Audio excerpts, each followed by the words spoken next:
Hello there guys, it's Joey and we're going to be talking about the Norse god Odin in this video. So the video is because it was a request and there are 3 items at the end of the video. I mean there's 2 pillars but we'll just show one for ease. And they were requested for Odin. So magical items in order to work alongside energies of the Nordic All-Father. And immediately the thing that came to the fore in a lot of ways was roots. Now that's to do very much with the lady who ordered the set, and I knew that there was a roots element to the energies surrounding the All-Father and interacting with him on a spiritual and energetic level.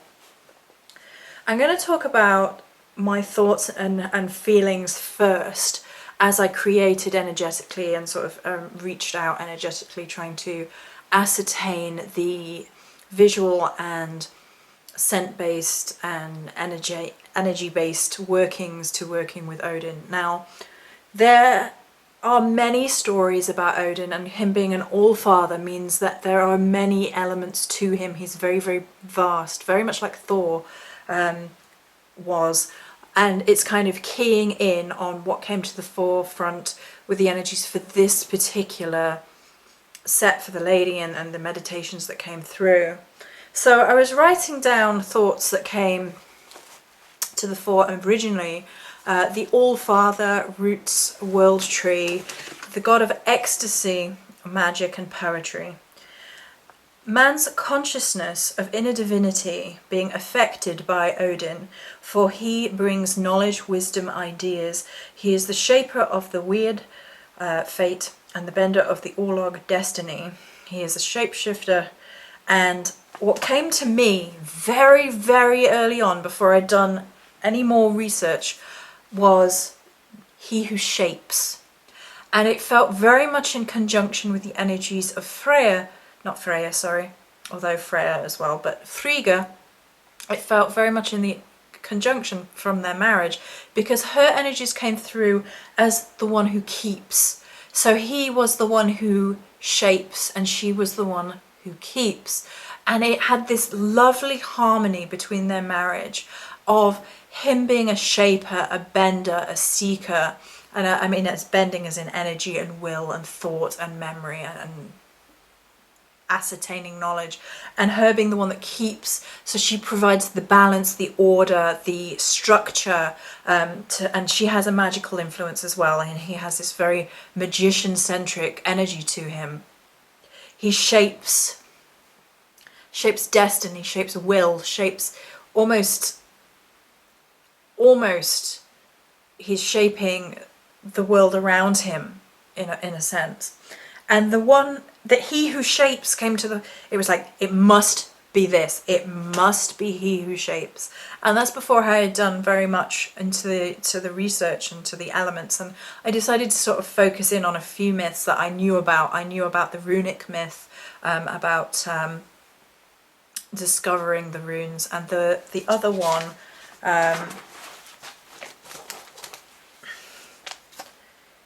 is about him venturing to Mimir's well, possibly the well of the Yid.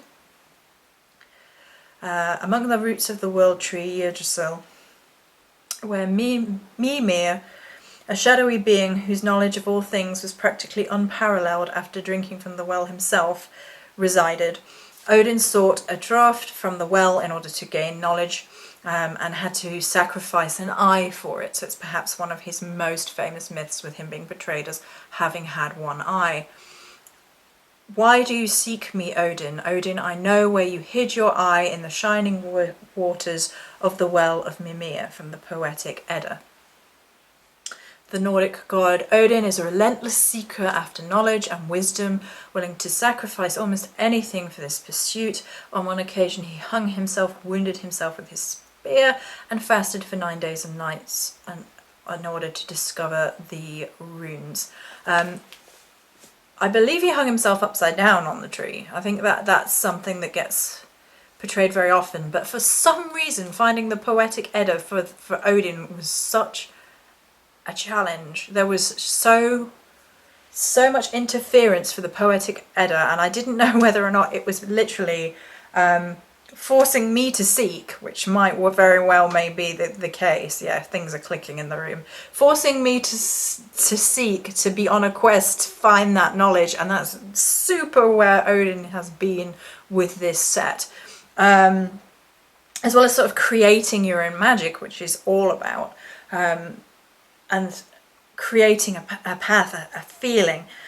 And it's almost a bizarre energy and smell and scent and feeling that came through with the All-Father, because it was no simple task. It shifted around like the shape-shifting element, and it was hugely vast, so I had to kind of key in on one element, one aspect, and he who seeks ended up being very much to the fore, and it had that beautiful harmony with the Frigga stuff, and the Frigga energies and the Frigga physical items.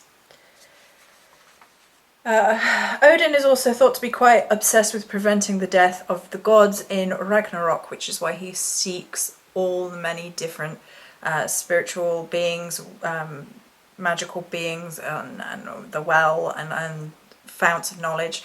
He also has thought and memory, his ravens, right, is Hugin and Muin. I'm not sure that I'm pronouncing those right because I didn't go check the pronunciations for those beforehand. I did, however, check on Mimir, and I'm familiar with Yggdrasil.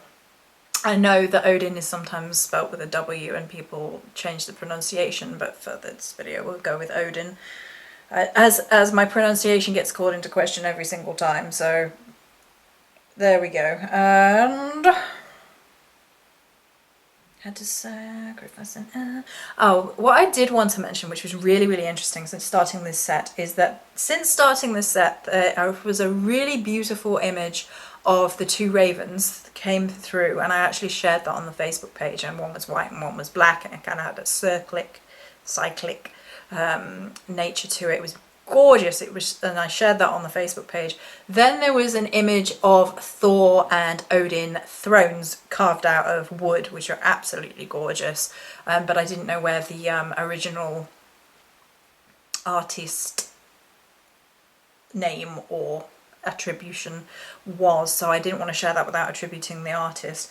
And then today we've had more information about the Marvel movie Ragnarok, and that kind of tied into this, him seeking and Odin being sought, because those are sort of those modern evolutions of the Nordic gods, which I've touched on in the Thor video, with having said that whilst the Marvel universe takes huge liberties with the Nordic pantheon mythology, it is a modern retelling. It is taking inspiration from these gods, and sort of applying, I don't know, comic book lore, myth, to the myth of the Nordic gods, and kind of playing with it for a modern audience. And through those means we have an evolution of these gods. And in those movies, in the new Ragnarok movie, by the way, Cate Blanchett as Hel, oh my goodness, she's like my new, she just looks perfect, she looks gorgeous. Some people aren't going to like it from the comic book movies, but I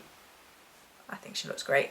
Anyway, side note, that's largely about the finding of Odin is as part of that, and him being missing, and that seeking element to it, and of course Ragnarok, and can Ragnarok be prevented, and so on and so forth, which was one of the big driving motivations in a lot of the myth from Odin's point of view, to try and stop the world he helped create from being destroyed. And it's very, very interesting. Now, there is a warrior side to Odin, but in this set I chose to go with the shape, the he who shapes and he who seeks,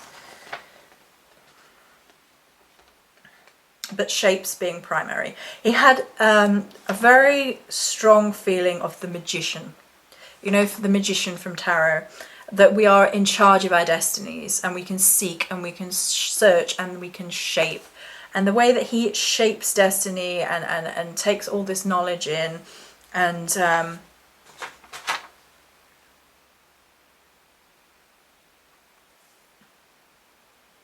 is relentless in his ability to shape his life path and seek out his destiny and seek out the truth and really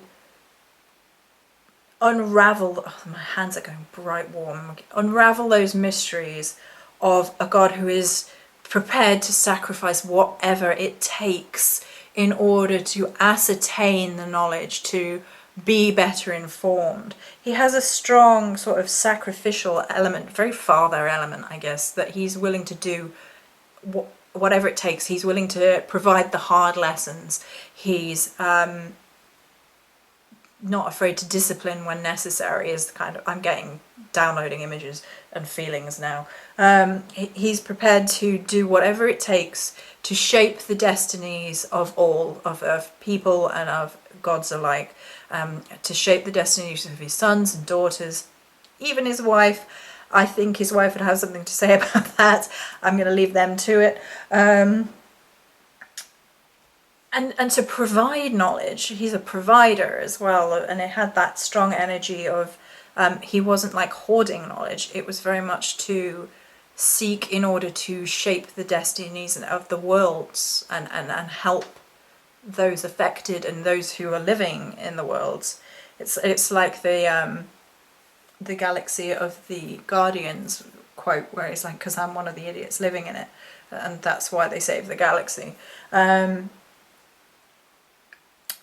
Which I think is kind of paying homage to Hitchhikers as well, I think. Just as a side note, we're just hopping through literature, but never mind. And there's kind of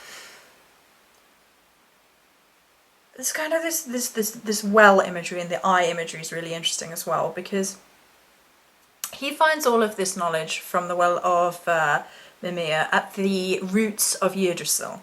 And because of that, there's kind of like this cosmic interplay between this deep well, which we've talked about and we've touched on in the Norn video, I believe. I'm pretty sure. Yeah.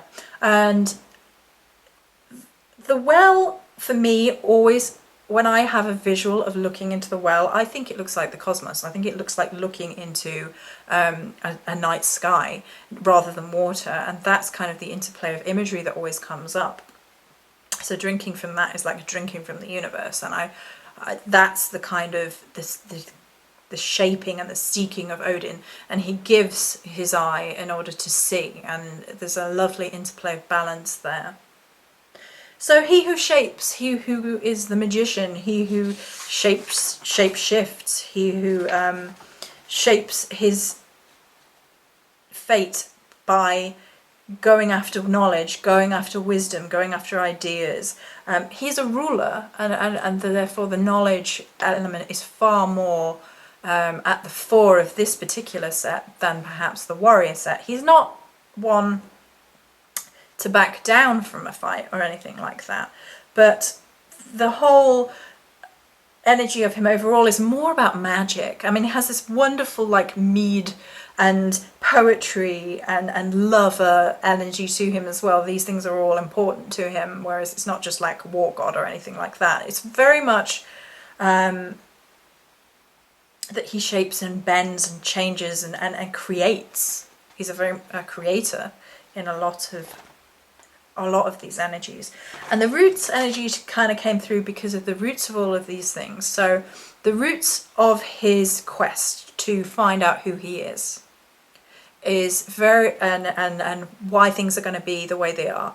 And that kind of tied into the energy of the set for the lady in particular, to find the roots of who we are, and to find out what we're made of, what our metal is, in order to become who we're meant to be. So Odin proves his metal through sacrifice on multiple occasions, and the eye being the most obvious story, in order to ascertain what he needs to know. So first and foremost, we're going to share the pillar. This is the pillar. The pillar, I was initially thinking like of going with like greener colours, and I got kind of like a really strong no, like No. And this ended up being like a cobalt grey. So it was a kind of, it's a hand blended colour, and it has this well energy to it, this kind of magician energy to it. And if you can see at the top, it's very much about shaping destiny. And this kind of complements the Frigga one really well. Like together they look like they're a set, they're meant to. And there was very much this interplay of belonging with Frigga. Like these had to aesthetically align, like they belonged together, like they were married. So I was like, fine, we can absolutely do that. And then we have the oil and the smudge. So this is the oil. Again, aesthetically, it feels similar aesthetically to the Frigga oil. It's not anything the same in it in terms of scent or any of the herbs or anything in there. It's completely different. But aesthetically, it bears a resemblance, and then it has just little bits, and the lighting is not being my friend. It has little hints of purple in there for a little magic. And then last but not least is the smudge. This is the smudge, and it's one of those that you really have to smell, because aesthetically it looks very much kind of earthy, very kind of rootsy, but the smell is something completely different. It's like a spiced earth, and there's kind of like that theme of like mead and wisdom and a breadth and a depth, and this smells like him. It creates an energetic temple, which is what the smudges are meant to do, through scent, to take you to the roots of Yggdrasil, where he would be sat, and he would drink from the well and gain wisdom. And that's what it's about. It's about creating an energetic temple to honor Odin in his form of he who shapes, in order to seek knowledge, ascertain the truth, find divination, find tools in which to better equip ourselves, to better know ourselves and the universe around us. It's so unique. It's very difficult for me to show you, and the visual, whilst quite pretty, doesn't really sort of relate to the smell. The smell is something, it makes me want to eat it, but I know I can't. Okay, so I hope you like it. If anyone has any more questions, pop them down below. If anyone has any complaints about my pronunciations, pop those down below as well. I know there will be at least one. I time it, or take bets. But I am going to say here there's going to be kind of a lot of information about Odin that's not in this video, in this particular video for the creation of these particular items, because he has a lot of myth. He's a very interesting, overarching, multifaceted all-father. He's very in-depth and shape-shifting, very much like Morrigan is. And I always say, with regards to the Morrigan videos, one video isn't going to tell you everything you need to know, because we're taking a look at elements of a particular goddess. And that's true here. We're only looking at particular elements of Odin here. So I'm aware there are different myths and there are different elements to him and different sides to him that are more indicative of different sides of his nature, but for this one, this is where I felt the onus needed to be. So that's it for this particular video. Many blessings.